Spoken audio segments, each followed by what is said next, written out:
Today, I'll read a little more to you from chapter 2, and it shows how amazing some people really are. Ange arrived. It was good to see her and find out how our girls were coping. Ange assured me that although they were worried, they were handling everything well. She also brought best wishes from many of our friends who were thinking of us, wishing me all the best for a speedy recovery and extending their support to Ange. Ange hadn't been with me for very long when someone came in with a huge bunch of flowers. He declared upon arrival, "Hi, I'm Michael. I'm Emma's uncle. Emma's parents, Ian and Anne, asked me to bring these flowers to you. They also asked me to say how sorry they are for what has happened to you."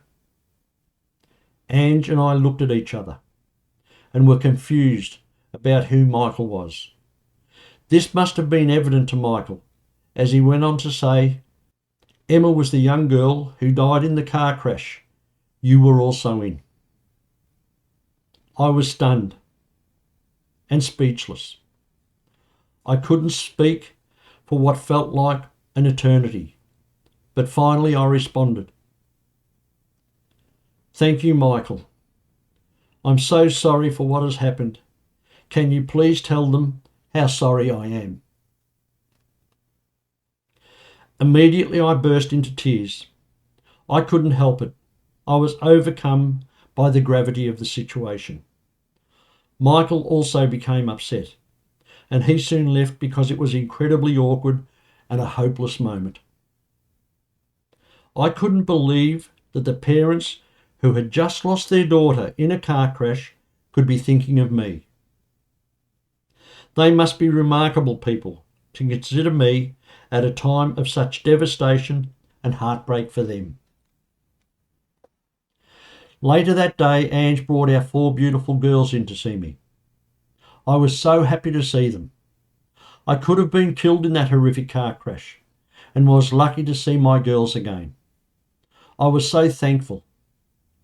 Ange told me the girls were frightened of losing me, and although they were looking forward to seeing me, they were anxious about what I might look like. I had 180 stitches, none on my face, thankfully. But it was bound to be a shock for them. I learned later, when our girls first heard of the car crash, they feared they may lose their father. I can't imagine what it was like for them. In the beginning, they had been home for several hours with only each other as support, and with only brief and sketchy information about the crash. It must have been so frightening for them. They could hear the sirens of the emergency services vehicles screaming up the highway, heading past our house to the crash scene, just 5 kilometres up the road. They were horrified by how many they heard. Soon enough, they started getting phone calls from unsuspecting people, saying they'd heard there was a huge crash out our way, and asking if they knew anything about it. Not knowing what to say or how to say it, the girls said they didn't know anything.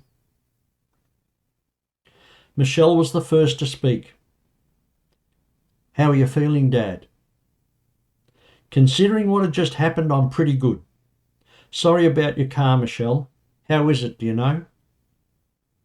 "We're told it's a wreck, but I don't care because you're still here." "Yes, cars can be replaced, and at least it's insured." Katrina, our second eldest at 18, looked as though she had seen a ghost. Her concern at least allowed her to ask a question that was important to her. "Are you in much pain, Dad?" "Mainly my foot and back, but my face isn't too bad at all. So how was school today?" "It was okay, but we didn't really have our mind on our schoolwork. With you in hospital, everyone was asking me how you were." "Well, now you can tell them that I'm okay." Jasmine, 16, and Carmen, 15, were just standing there looking at me. Carmen was hanging back a bit, and she was crying.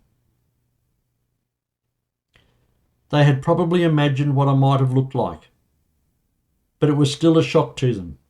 Each of our girls handed me a get well card. As I read them, I could see the thought and love they had put into the words they had wrote on each card.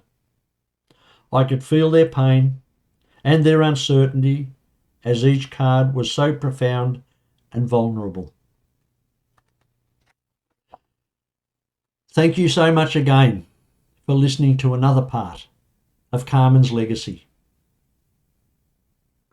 Take these words with you as you use the roads, and please stay safe for your family's sake and for your sake.